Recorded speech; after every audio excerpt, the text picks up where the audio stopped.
Alright, so Daredevil Born Again Season 2 Episode 6 is now streaming on the Disney Plus platform. We are here today to do our episode review, recap, and breakdown for today's episode. As we've been doing for every single episode this season, make sure you go back and you watch the past reviews up to this point. But today we're here for episode 6, and the title of today's episode is Requiem. Now we open up this episode with Fisk at the deathbed of Vanessa. He's mourning her. The surgeon comes over to greet Fisk, comes over to comfort him. He lends him, some words of encouragement about where Vanessa may have potentially gone in the afterlife, things like that. And Fisk doesn't like that one bit, okay? He offers a hug to the surgeon, or the surgeon offers a hug to him. He obliges, and he gives the surgeon a bear hug of death, okay? He squeezes him until his bones pop. He leaves him there lifeless on the floor of the hospital, and then he walks out the room. He looks at Buck, gives him the nod, and Buck goes in and closes that door to clean up the mess. A great start to this episode, in an exciting way for us to see that mental shift in the Wilson Fisk character and kind of see where he's going to be leading from this season on, because we know that he's about to wreak havoc on Hell's Kitchen. Now it takes us into our next scene with Vanessa's funeral. She's having this Catholic funeral, a very nice service. A lot of people show up there to show their love and support for Vanessa, and while this is happening, we see a house being raided by the AVTF, the Anti-Vigilante Task Force. And whose house is this? Okay, we don't really get a glimpse at who it is before all of these AVTF members get taken out, through like a shadowy look. We see it from inside the house while all the fighting's happening outside the house. And it's none other than Jessica Jones. She's finally back. We knew she was coming back to this series, so it's about time that she finally makes her debut in the Born Again series. And Kristen Ritter always does a fantastic job portraying this character and just being on screen in general. She's one of my favorite actresses when it comes to these TV series, for instance, Breaking Bad or Dexter Resurrection, for example. She's amazing in those shows too. And yeah, it's great to see her back. And we also get a huge reveal, which is the fact that she has a daughter now, a black daughter at that. I thought that was an interesting thing for the show to do. And it just goes to show that, did she have a child with Luke Cage? I'm kind of thinking in that territory. If you know anything about that, let me know down below if I'm missing something, okay? But I feel like it was kind of hinting that she may have had a child with Luke Cage. Now, moving on, we pick back up with the character of Daniel. Okay, he's having a conversation with Buck, and he's freaking out over the fact that Buck and him had to bury a body in the last episode. It's getting under his skin, it's getting into his psyche, and Buck pretty much tells him, listen, forget all that. All right, that was your way of passage. You're now a member of the crew. You're one of us now. You're in the inner circle, but I need you to do something for us. And he pretty much asked Daniel to take out BB. All right, he wants him to solve the BB problem. Buck pretty much has a good idea that BB has been the reporter that's been leaking everything, which we know to be true. And of course, this is Daniel's love interest, so he's pushing back against it. But Buck pretty much says, listen, put something out there, put something fake out there, see if it leaks. If it does, we know it came from her. And that's pretty much where we leave off with those characters now. Moving back to Fisk, we see him receive a phone call from Mr. Charles, as they're calling him. This is like his illegal business partner. He's pretty much been supplying Fisk with whatever he needs, for his arsenal. All right, and we've seen them have words in the past, right? Mr. Charles kind of tried to screw over Fisk within the last 2 episodes, and Fisk told him, be patient, have some patience with me, and they killed Mr. Charles' 2 bodyguards in that last episode. Now, come to this episode, Mr. Charles' warehouse is completely wiped out. There's no more stock left there. He calls Fisk on the phone asking, like, are you really doing this, Did you really just screw me over? Fisk says nothing at all. He pretty much stone calls him, all right? And that's pretty much where we end with that scene. Fisk is moving different now, which we came to expect with the death of his love interest, Vanessa, of course, his wife. Now, protests have been ramping up against Wilson Fisk, against the mayor, and they're standing outside of the mayor's house. All right, they're rioting, they're protesting, they're picketing, things like that. They're going crazy outside of there. It reminded me of the scene in Joker 2019 where the same kind of scenario was happening, and we seen all these people protesting outside of the mayor's house. So just all around Wilson Fisk, we're seeing, the walls start to close in on the Kingpin, and that brings us over into our next scene where Daredevil finally meets up with Jessica Jones once again. It's great to see both of these characters back on screen together, and I'm glad that they're starting to bring, you know, all of the different characters from Marvel's Netflix back to the small screen and over to the Disney Plus Born Again series. So they're having a conversation right outside the AVTF's warehouse where they pretty much stole all of Mr. Charles' stock, right? And Daredevil and Jessica Jones decide to raid this place because this watch that Daredevil's been keeping track of since all the way back in episode 1 at the start of season 2, he finds out that they're transporting it to this warehouse. So they raid this warehouse, they take out all the different AVTF members. We get a great fight scene there where they're working together hand in hand, and the combat was really good. I enjoyed the fight choreography. But one important detail here is that we discover that Jessica Jones' power has kind of been coming and going, okay? She doesn't exactly have control over when she's strong and invincible versus when she isn't. And she happens to be getting some injuries along the way, which is very unusual for her character. Now, we don't exactly find out all the way what's going on with her. I'm sure we will in the next coming episodes, but that's pretty much where we leave off there with, you know, Jessica Jones and her powers coming on and off. Now, we move over into a very strange scene between Buck and the therapist character, all right, from all of season 1. You know, throughout season 2, she's been having like these flashbacks to her interaction with Muse, the serial killer from season 1, and she's been having like this PTSD over it. And so to get, you know, I guess some catharsis over this, Buck says, hey, why don't you just do whatever he did to you? Why don't you just do it to me? And why don't you just tell me what happens? And we get a very strange scene of her choking out Buck. Again, I don't know what they were doing with this scene. It was very like BDSM. Not really sure why they went there, but okay, we had a very weird scene there. Now we're moving on, okay? Let's talk about and discuss the next important scene within this episode, and that's that Daniel does go through with what Buck told him to go through with, and he feeds fake information to BB. He pretty much says, hey, Fisk isn't going to be running for a re-election.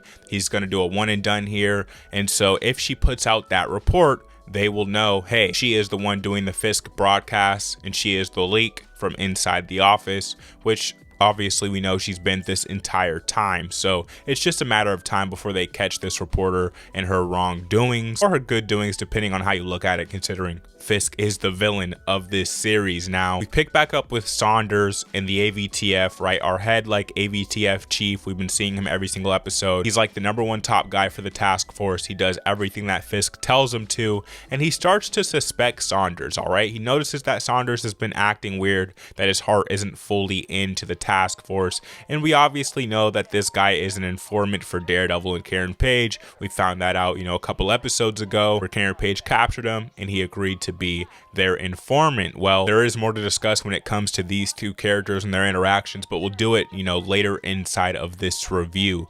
Now we move over into our next scene, and I thought this was a very interesting one, okay? Because they have Poindexter, obviously at the end of the last episode, Daredevil saved Poindexter. He brought him to their hideout, essentially. And so Karen Page is just there with him by herself. She has him handcuffed down, and we get almost like a Dexter Morgan type of scene. Again, shout out to you if you've watched Dexter. That is my favorite series of all time. But yeah, we get a Dexter type of scene where Karen Page has him tied down to a table, and she's pretty much plotting in her head that she's about to kill this guy because of all the bad things that Poindexter has done. And honestly, I can't even argue with that, all right? It's kind of deserving, right? They're the good guys, so they're not supposed to, technically. But if we're being completely honest, Bullseye needs to go. He's an absolute problem, but he is a magnificent addition to this series. So they're having like this back and forth. He's kind of saying, listen, I deserve it for Foggy. He's getting under Karen's skin. But luckily, Matt Murdock arrives just in time. He puts a stop to Karen Page going through with this plot to kill Poindexter. And they pretty much get in this philosophical debate between each other about whether it's right or wrong to kill him. And she's saying, listen, what changed in me is that I grew up. I now see that these guys need to go, because if he ever escapes again, a lot more people are going to die. And honestly, like I said before, Karen Page is correct in her take on this, but at the same time, we're the good guys. We can't just go about willy-nilly killing each other back and forth, because then the lines blur too much. It's very similar to like the Batman effect, right? Where Batman says, if I ever actually cross that line and kill somebody, I won't be able to stop when it comes to killing these bad guys. So you have to kind of keep yourself from doing that and keep that lineup to separate the good guys from the bad guys. Now we move over into a scene where Daniel is enjoying his birthday with BB next to his side, and they go and visit his mother's house. Okay, she's sharing stories of Daniel throughout his childhood, things like that. It's kind of a very bittersweet scene almost, because at the same time, while he's enjoying this nice moment with his girlfriend and his mother for his birthday, he is planning fake info into her, kind of trying to see whether she's going to leak it or not, and kind of is keeping an eye on her. So BB asks to go to the bathroom, and while she's doing that, you know, kind of looking around the house, he ends up checking her jacket pocket and finding a USB or something to that sort, something to pretty much prove that she is the leak and that she is more than likely doing this, and he confronts her about it. All right, they have an argument back and forth about this situation, and then we move over into a very important scene where we see Mr. Charles meeting with the governor, because we weren't aware that he had this level of political power. All right, so this is sort of a reveal to the audience that, okay, this business partner of Fisk that tried to do him dirty a couple episodes ago, he actually is a real threat to Fisk organization. And so in this meeting with the governor, Charles pretty much convinces the governor to pull support for Fisk being the mayor and for the Fisk organization. And as we know, she already didn't trust Wilson Fisk and she only trusted Vanessa. So now that Vanessa has passed, she pretty much has no reason to still back and support Fisk. And that's where we lead over into Buck explaining to Fisk, telling Fisk that the governor's pulling support, and like I said, all walls are closing in at once on Wilson Fisk. And while Buck is giving Fisk this information, you know, people are still outside the mayor's house, they're still outside the mayor's office just rioting more and more, and it's ramping up. Okay, they're going to force Fisk to do something drastic, and in this moment is when the victims of the AVTF, they have their message pretty much broadcasted on a loudspeaker. The entire crowd can hear it, Wilson Fisk can hear it, and they're pretty much saying, listen, we're trapped in a cage, this happened to me. Another person comes on the broadcast, they say that this happened to them also. And so with Fisk feeling overwhelmed by this situation, he leaves, he goes downstairs to where he keeps his infamous painting from the original Daredevil seasons. And I love that this has kind of been stuck with this character since then.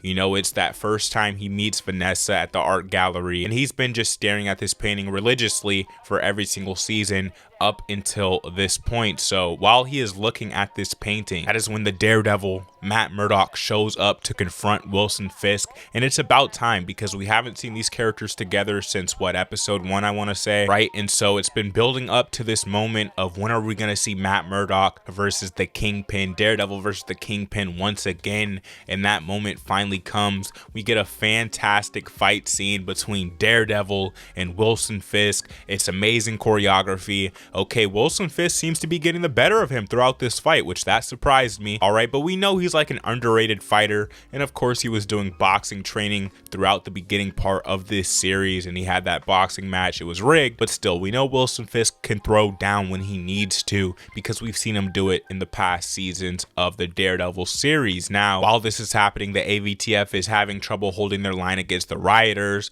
The chief still doesn't trust Saunders. All right, he's looking at him a little weird, and that's when we get a confrontation between these two characters where the chief pretty much tells them, listen, Saunders, we know that you're the rat. All right, we know that you've been doing us wrong. We know that you're not loyal to the AVTF.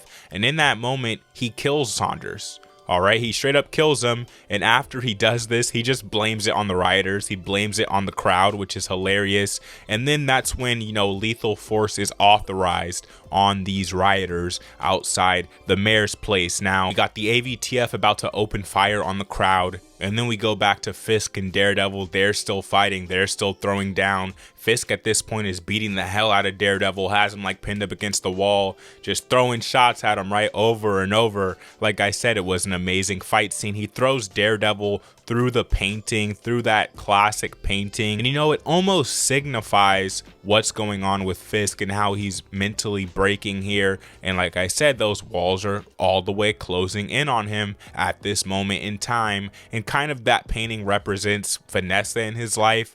And with the death of Vanessa and this painting being ripped in the very next episode, it's just great writing there and a great metaphor for this point in his life. But then, you know, the Daredevil starts to come back a little bit. He pulls out his batons. All right, he's whooping Wilson Fisk with the batons. And that's where we get my favorite move yet. And this kind of ends the fight between them. Or Daredevil's batons, they of course work like grappling hooks also. So he grapples to the wall and then he kind of shoots them around the wall, ties them around Fisk's neck, has him like down on his knees, right, kind of suspended there, and he hits Fisk with this flying knee. And that's what I was talking about in the past couple episodes, where I said I want to see some more martial arts here, because we know it works, we know what real martial arts is, and we got it here throughout this fight scene. So I couldn't be more happy about that. And these two characters pretty much represent that famous quote from my favorite movie of all time, The Dark Knight, where Joker tells Batman, this is what happens when an unstoppable force meets an immovable object. And that's sort of what you're getting here with the Daredevil and the Kingpin characters constantly clashing. And after this fight, Kingpin tells him, like, look, what are you gonna do? You're not gonna arrest me. You can't do that. You're not gonna kill me. We know you're not gonna do that because you're the good guy. So what's left between us here? Are we just gonna keep fighting forever? You know, we get more of a philosophical conversation between these two characters, and it's a great point to be made there. When is it gonna stop? And they pretty much agree, like, listen, we either have to both leave New York or we're both going to end up dying doing this dance. Now, that takes us to the final scene in this entire episode, where the AVTF, like I said, they're going to war with the crowd, with the rioters. All right, they're opening up lethal force. And then we see, I don't know if Javi gets shot. You know, something happens to this character where he collapses on the ground. I think he ends up getting shot here and like dying. I'm not 100% sure if he's dead. Again, we have to wait till it actually shows the death take place, but he's on the ground. Karen Page is trying to check on him, but simultaneously while this is happening, she gets her wig snatched off. All right, it sounds hilarious, but that's what happens. All right, she's wearing a wig, she's wearing a disguise to hide that long blonde hair. It gets snatched off, the blonde hair comes out, and while she is trying to check on this guy with her wig, her disguise removed, the chief ends up seeing her and goes, look, it's Karen Page. Gun in her face. Boom, cuts to black. A great cliffhanger to end this episode on, and another very strong episode here inside the Daredevil Born Again series. All right, I'm loving season 2 up until this point. It's been much better than season 1 so far, and I really like season 1 too. All right, so I'm glad that everything is just ramping up here. And after this episode, we have 2 episodes left in the season, so what could possibly take place in this finale? I have no idea. I guess we got to keep tuning in for the next 2 weeks and find out. You already know we're going to discuss it here on the channel. But before I let you go, let's go ahead and drop the official rating for season 2, episode 6 of Daredevil Born Again. If I had to rate this episode, I would give it a 8.5 out of 10. It gets the 8.5 out of 10. Again, I do think we've gotten stronger episodes before this episode. All right, I don't think this was the pinnacle or the peak so far in this season. I feel like we've already hit that, but I'm hoping, you know, that episode 7 and episode 8, we go a little higher here. And I'm leaving room for that with this rating, but I did enjoy this episode. It was thoroughly well done. I had a great time watching it as usual. All right, guys. So with that being said, those are my thoughts on episode 6 of season 2 of Daredevil. I'm curious to know your thoughts down in the comment section down below. If you don't know what we do here on Demigod ET, we do film, TV, and pop culture based content. So if you're interested in this type of content, you're in the right place. Hit subscribe, hit the like button if you enjoyed this video. I'll catch you in the next one, guys. Peace.